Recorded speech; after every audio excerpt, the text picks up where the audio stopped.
well, we are right back at it this evening, and this week back inside the Frat House, bringing you our 101st straight week of 5 minutes at the Frat House, brought to you by Frat House Sports with Frat House Mike and Sidekick. Yep. How'd you have a nice week off? How'd you spend your week off?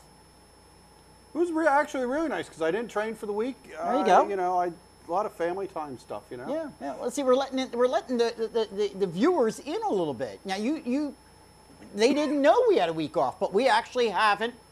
We haven't shot a show in 2 weeks now. We had a couple of weeks off there. Nice little respite. All of you folks got the benefit of taking a look at our 100th episode, which was our very popular roundtable, NFL preseason roundtable program, number 100. If you haven't had a chance to go out and take a look at that, make sure that you do. Get over to our YouTube channel, Frat House Sports, and check that out. That is a terrific program. It's very, very popular. We've been doing it now for a couple of years. Great program, and was well received. Great views off of that. So, all right. We will be talking a little bit of NFL, just a little bit of NFL football here this evening. But let's start it off with a bit of NASCAR chat. Because there have been quite a few developments there as we're counting down the final races now to the chase. And last Sunday, we watched the 21st race of the season and our second up at the Tricky Triangle at Pocono Raceway, where we certainly had our share of cautions, Sidekick, 9 of them, including a wreck right in lap 2 involving Ricky Stenhouse Jr., Matt Kenseth, and Juan Pablo Montoya. This race also saw 27 lead changes. Now, for the longest time, I got to be honest, it felt like it was going to be the Jimmy Johnson show once again, as the pole leader led for 43 laps. But the overall laps leader, Casey Kane, with 66 laps led, took the checkered flag and his second win of the season. Others who came in the top 5 included Jeff Gordon. Terrific race Jeff Gordon had and needed a solid race. Came in second. Kurt Busch, there he is with his 5th top 5 of the season, coming in 3rd. Coming off that win last week at the Brickyard, Ryan Newman came in 4th, and Dale Jr. came in 5th again. So now, with just 5 races remaining in the regular season prior to the chase, what does the leaderboard look like today? Well, interestingly enough, we haven't reported on it in a couple of weeks. Absolutely no changes, with the exception of, wow, the point spreads are beginning to really widen as we take a look up and down the top 5. Jimmy Johnson stays at the top of the list now, 77 points ahead of our number 2, Clint Boyer. Carl Edwards still in number 3. Kevin Harvick still number 4. Dale Jr. moves into number 5. But I think the most compelling thing, Sidekick, when you take a look at it, as I pointed out pre-show, almost 100-point now spread between Johnson and Harvick, the number 4 spot, really starting to break this down. Are we going to see any changes to this over the next couple of weeks? Or is this pretty much the way we can probably expect it to go? In other words, movers, losers, and chasers, what's happening? Well, here's the interesting thing, since you're pointing that out. Look at Clint Boyer up here in 2nd with no win. I know. We've been pointing this out for a couple of weeks. Yes. This is what I say at the beginning of every season. Consistency will get you there. Right. Yes, wins help a lot, but so does consistency. And this guy's been consistent. Yep, absolutely. So our wild cards. Now, obviously, and we're going to talk about we're going to talk about it. Yes, we are. Stewart is currently in 11th. Yep. Truex Jr. is in 14th, and Ryan Newman is in 15th. Now, he's not officially a wild card, but due to developments that we're going to talk about, basically you're looking at Truex and Newman as your wild cards going into the chase. I was going to say, Newman, with that win, though, at the Brickyard, I think put himself in a very good position under certain circumstances that could put him into that spot, right? Yep. All right, we're going to talk about that. As we've just gotten done talking about that leaderboard, and we're talking about the bottom end of it, because that's where I guess you and I really kind of think the greatest amount of movement probably is going to be taking place over the next 5 weeks. And we had something that occurred the other day. Tony Stewart's hopes of getting into the chase may have just gone up in smoke. I goofed. Yeah, I would say he might be thinking that following a wreck in his dirt track sprint car. Stewart is okay, although he sustained, from what I understand, a double break. Is that correct? Is it a double break in the leg? Oh, and actually, yes, it's broken in 2 spots, but Right. it's actually He had a fairly second- common. It's actually fairly common to break both bones in your leg. Okay, well, his second surgery apparently was just today. Right. He's definitely going to miss this week. It would seem to me he might miss the remaining races. He's going to miss a couple. Absolutely. Well, I don't know about you guys, but I need a drink. Yeah, I would say he's young. So now his chase hopes, where have they gone? Ironically, it's like so many things have come up this season.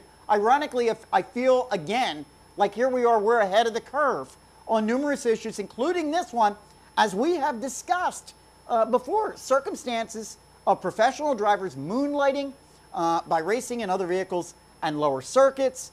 Now we have a perfect example of one of NASCAR's top professional drivers and how this has had an impact on the whole atmosphere of how NASCAR is being run at this point.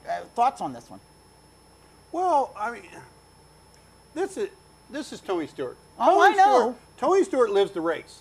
Okay, one of the things, there's been chatter this week that hey, owners are going to start looking at their drivers and saying, hey, you're going to have to kind of curtail what you're doing because we've got sponsors, we've got all this other stuff. Exactly. But I think that's one of the reasons Tony Stewart became an owner on his own, because now since he's the owner of his team, yes, he has to answer to sponsors and things like that, but he won't have somebody telling him he can't go out and race. But Tony, look, I forget who it was a couple of weeks ago that took themselves out of a race, and we were talking about it at that point. That was a situation where that driver was out there and they needed the money.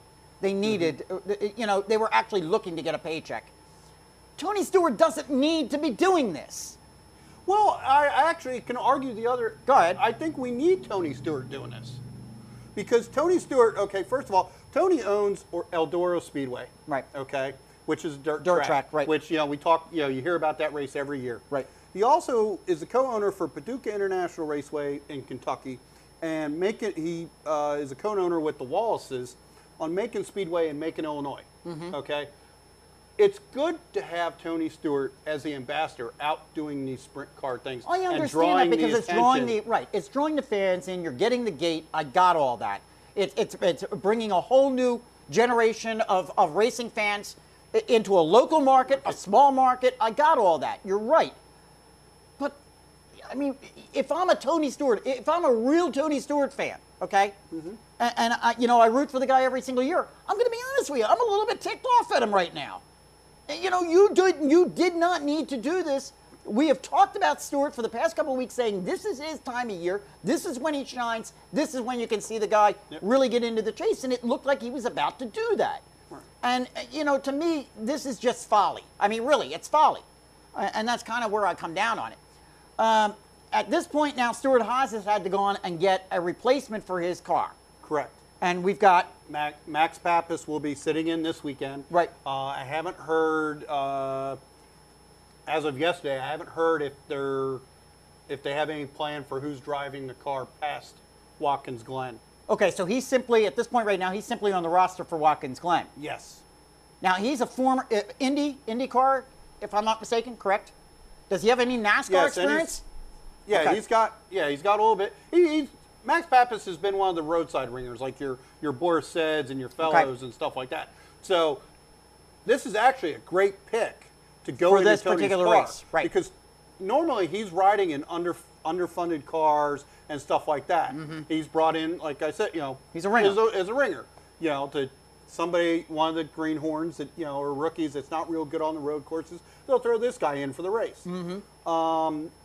But he's actually going to be in premium Hendricks equipment this weekend, so it's going to be exciting to see what he can do. Obviously, it's a race, and you've got all the dynamics of the race. Just because he's got the experience and he's got great equipment doesn't necessarily equate to him running great. Right. You know what I mean? Now we've got qualifying coming up for Watkins Glen yet, either tomorrow or Saturday. And that's pack qualifying, if I'm not mistaken, because we're on the road race. Yep. So I guess a lot of it's going to have to do with where Pappas is going to position himself in the qualifying situation Right. to determine how that's going to go. So, all right, well, there you go. We're talking about race number 22, and since we're doing that, it's coming up on Sunday, and we're heading to our, as we pointed out, our second road course where we're going to be making some right-handed turns this week. 2.5 mile Watkins Glen International up in New York. Now, all of us right now are a lot like the drivers, that is all of us who are in our fantasy league. A lot like our drivers right now are watching the leaderboard closely as well, hoping to get our chance to get into the chase as well. Road course here, sidekick. I could probably, I could do my best Johnny Carson and probably guess, who you're going to pick. Go ahead. Yep. What do you got for us? All right, so here we go. I'm going to try and keep this short and sweet this week. Number one, first, top of our roster, guy we have to have at Watkins Glen, Tony Stewart. He's going for, I think, $26. No, I'm only kidding. I was just trying to see. I want to see if somebody was out there paying attention. No. This week we're going to go. Yeah, I guess with hindsight, maybe we should have done that. Yeah, exactly. Hopefully I tripped somebody up. Kyle Busch, average finish he's not real good at Sonoma. Yeah. But his average finish at Watkins Glen is 4.6. He's done well in the past couple years. So he usually, runs okay. 27-25. Martin Truex Jr. won at Sonoma this year. He's typically stronger at the Glen than he is at Sonoma. Okay. So he's 25-25. And then we're gonna play around a little bit. We're gonna roll some dice. We're gonna throw in Juan Pablo Montoya. That's not rolling dice. Whose average finish is 10.2. That's not rolling any dice. For $19. We're going with Boris Said, because Said heads rejoice. We actually get to put Boris on our roster this week, $10. Okay. And then I have to say, the bargain deal of the century. Okay. Max Pappas, $10, riding in Tony Stewart's car. No Ambrose. No What's Ambrose. No Ambrose in there. What's that? No Marcus Ambrose. I can't show all my hands. Oh, okay, I got you. Come on now, it's getting to crunch time. I'm sorry. I can't completely tilt my hand. Come on now. Would have thought it would have been the first one. But having said that, though, also going with Boris Said, also $10 is Ron Fellows. Mm-hmm. Yeah. So interchangeable. Right. Just throw another kind of option bench guy out there for you. And what's Pappas coming in at? $10. All three of them are coming really? in at $10. $10. So you could put like Jimmy John, the top guys, and then fill it out with these two guys. Probably have a half decent roster actually. Yeah. Because the way I've got it here laid out, the roster is only $91.50. You still got $8.5 bucks. Oh, you're copacetic. So all right. All right, there you have it. It's a road course. That's why. There you have it. Road course coming up on Sunday. All right. Let's go talk a little football, huh? That's why I wanted to keep that segment short. There you go. Because I want to get to football. Just like most NASCAR fans, it's football season. There we go.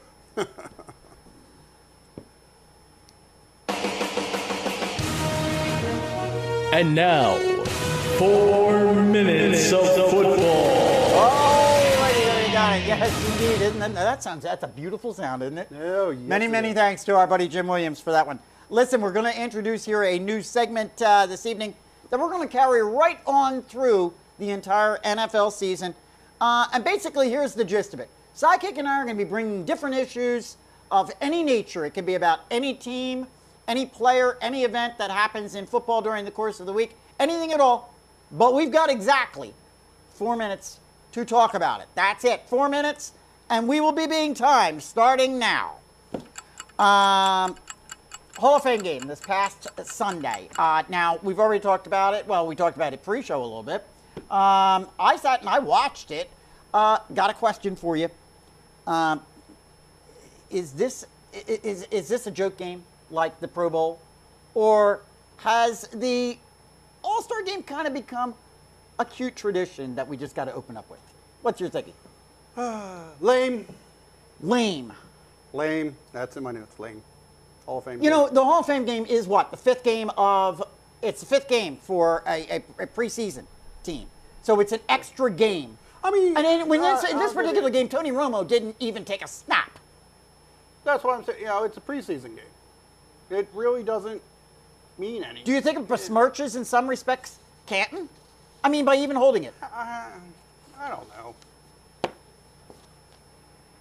I don't. We talked about this this is like the All-Star game See, for me. I'd like to It see means this nothing. be the All-Star game. That's where I have Exactly. always been on it. And I would like that's this to be the All-Star game. I mean, That's- granted, you know, you do kind of get a little pumped up when you hear the Hall of Fame game because Right. that means football. You know, it's like the first It's the first beginning. It's thing starting. of Yep. football's coming. Yes, finally, we're gonna get back into football. Yep. So that part of it, yes, it's a signal to me. You know, I get all hyped up. But I think the game itself, it means absolutely nothing. But not It's a hyped preseason enough. game. But not hyped up enough to watch it. Yep. Eagles had a situation. Riley Cooper got caught with a little racial epithet on this. Is this a deal or is it no deal? What's the big deal here? Enough already. You know, everybody's crying about this. The problem, see, I can't talk about it from a sports perspective. The problem is the terms he used, there's too much back and forth with the term. Yeah. And it pisses me off every time somebody goes off on Yep. the fact that, somebody said this word. Well, that's fine, but you're saying the word. Yeah, So, there we go. that's why I say it. And It's polarizing, folks, no doubt about it. It is, but, All right. We've seen Double a standard. tremendous number of ACL injuries already just in preseason and training camps. Question for you.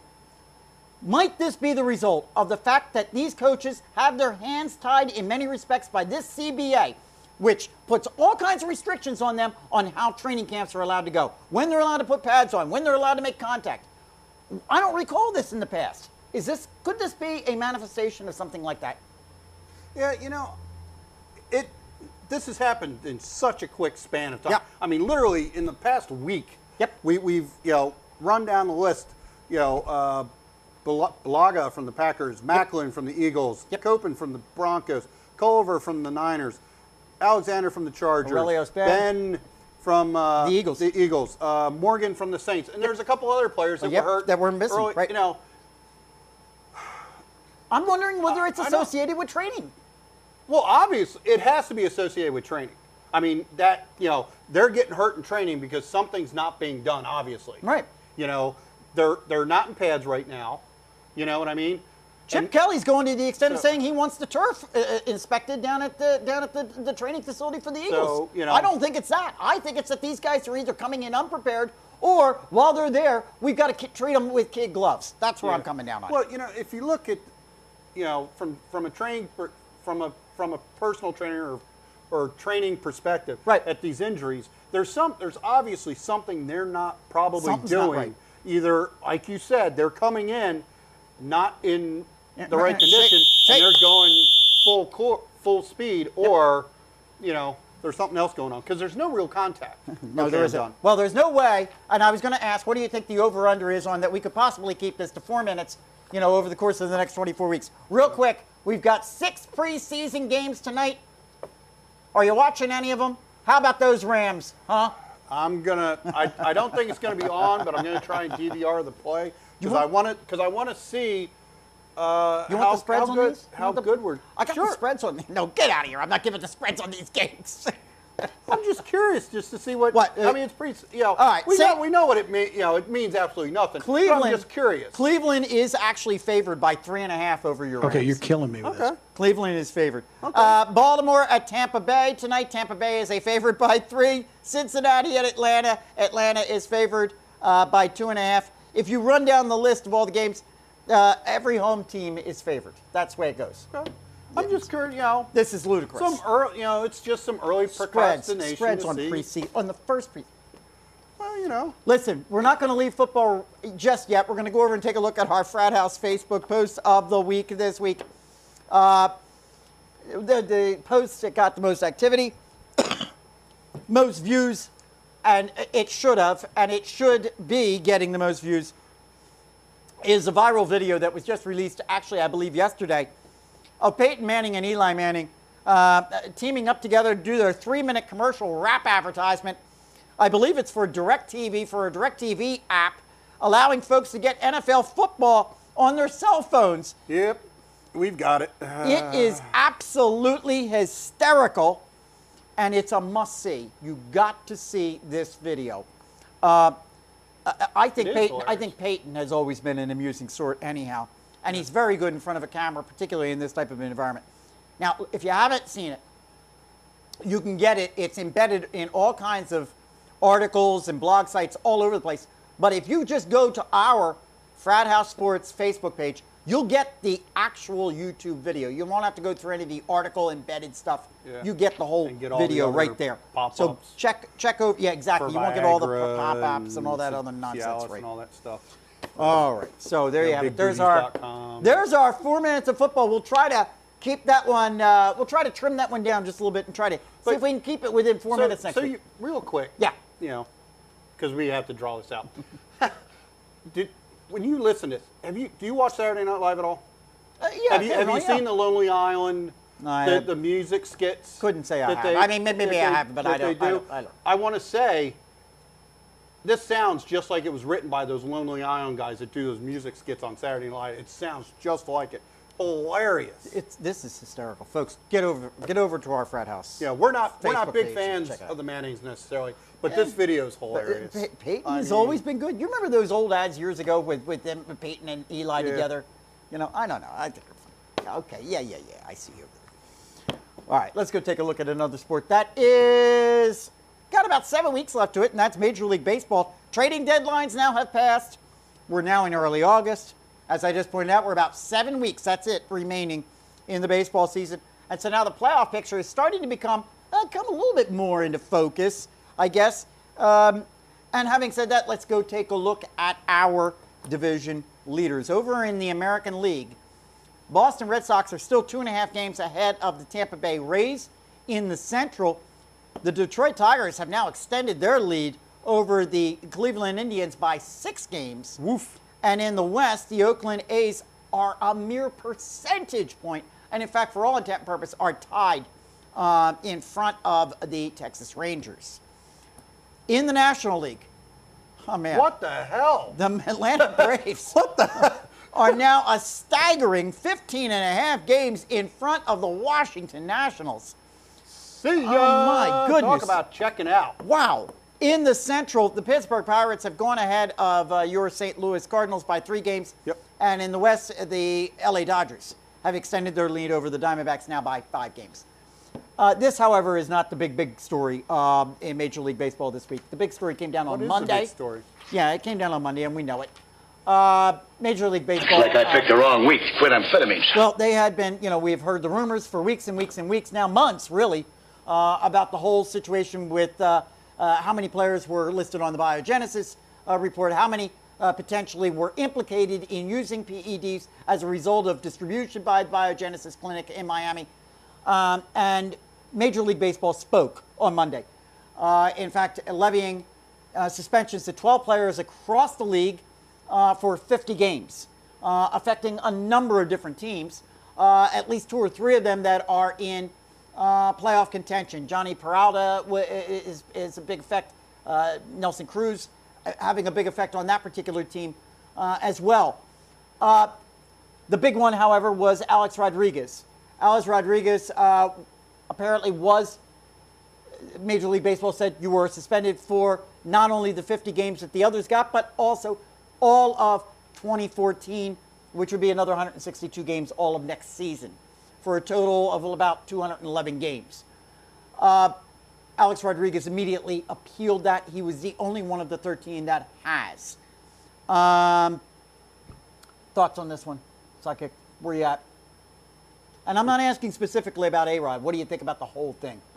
Well, I think the whole thing stinks. I think Tony Bastardo should ask for a refund because apparently that didn't help him out none. Yeah. Because, we know about him and the flight of the Phillies. But this Jack, I'm sorry. They should have thrown the book at him, kicked him out. I know you're on record as saying that you don't think he should have got a lifetime ban. No. But for all the crap that this guy did. We don't. What do we know that he did? So, what do we know that he did? Okay, let me preface this by everybody's I presumed want to it. see. I want to see the evidence. That's what I want. Exactly. Everybody's and I'm presumed surprised. innocent. Frankly, I'm going to So- say this. I'm surprised that the other 12 are not appealing as well. I'm going to tell you right now. If I were one of them, I would be.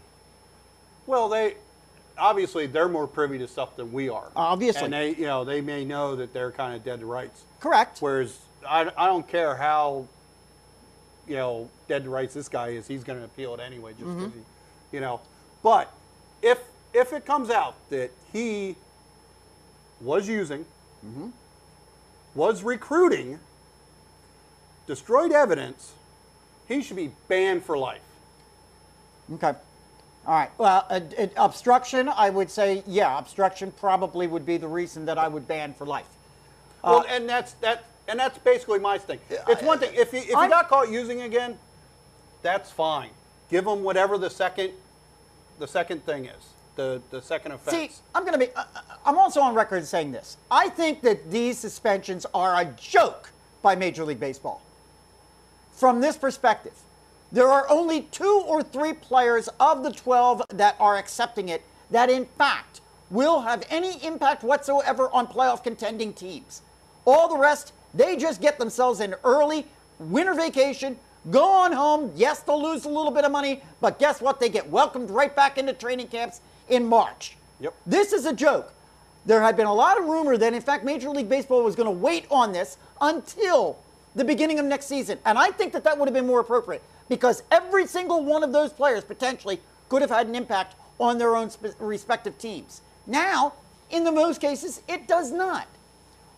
In the case of Alex Rodriguez, I frankly agree that I think that Major League Baseball should have to present their evidence, particularly in light of all of the controversy about how Major League Baseball, in fact, obtained this evidence, buying it from Tony Bosch, paying for it.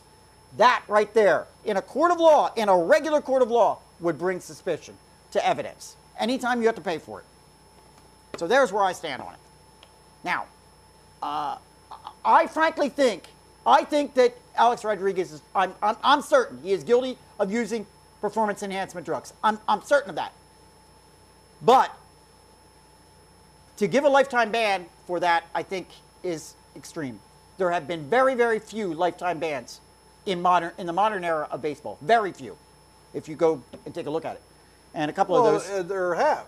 And, most notable, our favorite, Pete Rose, for betting on baseball, right, got a lifetime ban. Which is the cardinal sin. Which, I'm sorry, but I consider that, what A-Rod did. The obstruction issue, I think, is a bigger issue than the actual usage. Well, That's that and the recruitment, the pimping of biogenesis and, Yeah, getting additional.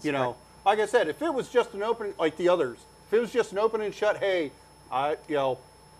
shooting up, that's one thing. See, I don't think Major League Baseball went far enough. I don't think they sent any message at all. And I'm sick, sore, and tired of hearing people come out and say, "Oh, isn't Major League Baseball wonderful? Look at what they've done. They've really addressed their own home." No, you didn't. No. No, you I'll didn't. agree with you there. They haven't. You want to impress me? One and done. Zero tolerance. Bingo. Zero tolerance. All right. But not just, and this is kind of goes back to this case, because they can't, how do I want to phrase it? Because they cannot accurately find steroids through testing. If you have if you can find documents or connect the dots where someone was using it and just, this whole argument about, he never pissed hot, bullshit. If you can connect the dots and show the line that you were using, out. Okay, see, this is where my legalese is going to come out in me, where my attorney side of me comes out.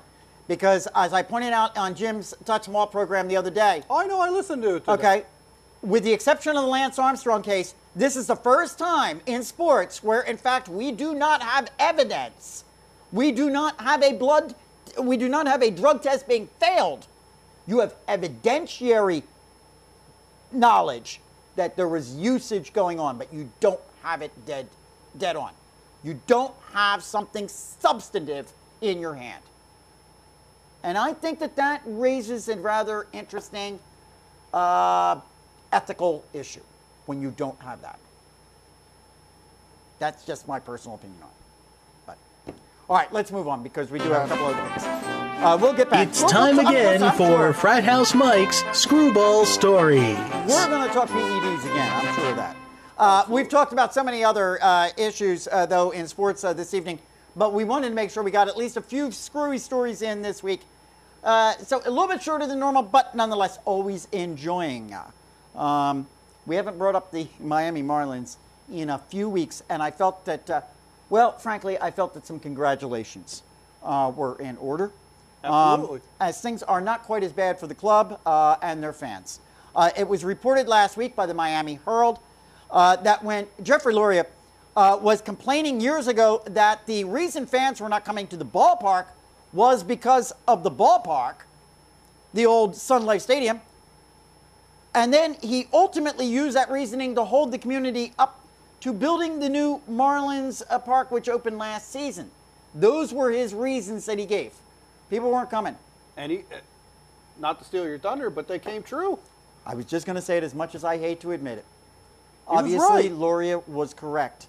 As the Miami Herald reported that, in fact, current attendance rates for this season are above that of the old ballpark by an extra 100 fans per game. 100 fans.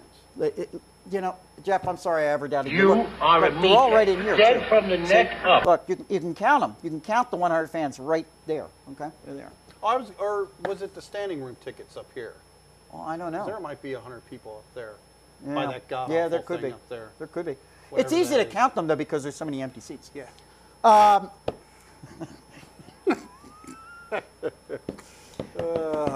right, Sidekick. Listen, I know that you on occasion have taken in some reality TV in the past. I know that. Yeah, but not yeah. this Yeah, yeah, yeah. Well, wait, come on. Now give it up. Give it up right here. Give it up right here on 5 Minutes at the Frat House for our audience. You have been glued this season to The Bachelorette, weren't you? And from day one, I'll bet you were rooting for Chris Seidfeld, or Siegfried rather. That's a to be violation. the lucky suitor, weren't you? You were rooting Why for do him. you think I would be rooting for him? What gives you yeah. that idea? Well, listen, for all those fraud sports fans out there that follow this type of television garbage, some of you may have recognized one, Chris Siegfried, who turned out to be the quote-unquote winner. Is there a winner in this thing? That's how that was reported, that he's a winner. Wow, I don't know if... you may have... I want winners. Well, they got it. Those of you who are a Cubs fan might actually recognize Exactly. Chris Siegfried Why do you as think well. I would have know. ever- Siegfried was a minor league left-handed pitcher drafted in the 11th round of the 2007 draft by the Chicago Cubs. During his 5-year career, Siegfried appeared in 142 games, pitched 294 and 2/3 innings with a 4.64 ERA, 224 strikeouts, and ended with a 14-20 overall record. Ultimately, though, he turned out to be a pretty good hitter during his weeks on the show, nailing one out of the park here. After the person I thought was going to win said, "Dude, I'm out of here. I don't want anything to do with you." What do you think of this one? I think it would be a great stunt if the Cubs hosted the wedding at Wrigley. You got that, Tom Ricketts? Got that one? That's my idea. All right? You heard it here first. Get it down there and have the wedding at Wrigley Field. Yep, just another failure coming out of Wrigley. All right, now look, for decades now, Major League Baseball has been holding something called Fan Fest in the city, hosting the All-Star Game. It's a good time. I attended one right here in Philadelphia when the All-Star Game was at Veterans Stadium in 1996. So they've been doing this for a long, long time. Sure. And it's kind of like an enormous, you would love it. I don't know if you've never been to one, right? No. You would love it. It's kind of like an enormous baseball carnival museum where in some cases you do get access to some players. There's loads of memorabilia. It's truly an extravaganza, and it goes on all week. And it requires a lot of coordination and manpower. So Major League Baseball has always relied upon baseball fan volunteers to help man and run the event. And those lucky enough to be chosen as a volunteer generally view it as a privilege, and it really is. I mean, I remember when it was here in Philadelphia in 1996, I got solicited to participate in it. Well, not one John Chen up in New York, who served as a volunteer at FanFest this year, leading up to the All-Star game at Citi Field, home of the New York Mets. This week, Chen filed a lawsuit, a federal lawsuit actually, against Major League Baseball, claiming they violated federal and state minimum wage laws by failing to pay more than 2,000 volunteers. The lawsuit asks for lost wages and urges the judge to order the league to stop soliciting and accepting work from unpaid volunteers. Always got to be one a-hole to ruin it for everybody else. I got to tell you something. All hope is lost for humanity. It's a volunteer. Look the word up. Not to Mr. Chen. That's our show for this week. It's been fun. We had a lot of new things in there. Cut it off before I get going on Mr. Okay, Chen. all right, yeah. All right, so let me run around real quick. Seriously. Throw some shout-outs and some thank yous to our buddies over at CLW. Shout out to Mr. Chen for ruining it for the rest of us. CLW83.com. Boy, I didn't realize you were going to go off like I didn't know really. CLW83.com. Get over there and check out all their programming. As we've talked about him here. I was on a program with Jim Williams. Extra Bases, yes. Jim Williams this week. Posted. Jim Williams this week. We yes, need to get that up on the page. Yep. Yes, we will have that up on the page. And so those guys over there rebroadcast our program, and we appreciate it. And we go back and forth. You've been on a number of programs. I've been on a number of programs. CLW83.com. Check them out. And then, of course, FratHouseSports.net. Check it out. Although, if you have, you sit it and go, that's not Frat House.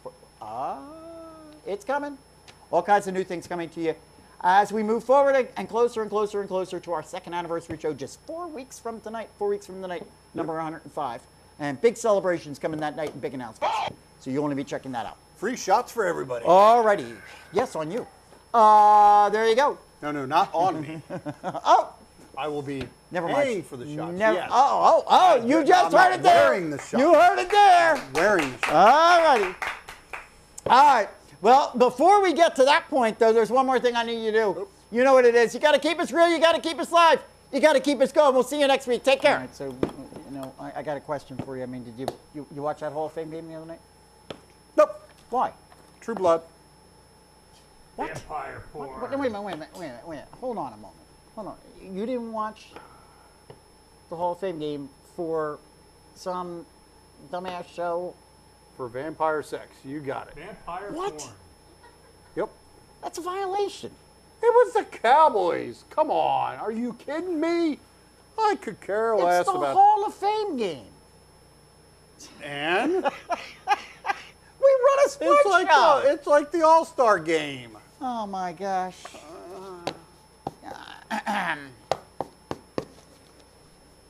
But you want to watch a Rams game tonight? Oh yeah. Well, what's the difference? It's the Rams, not the Cowboys. Come on.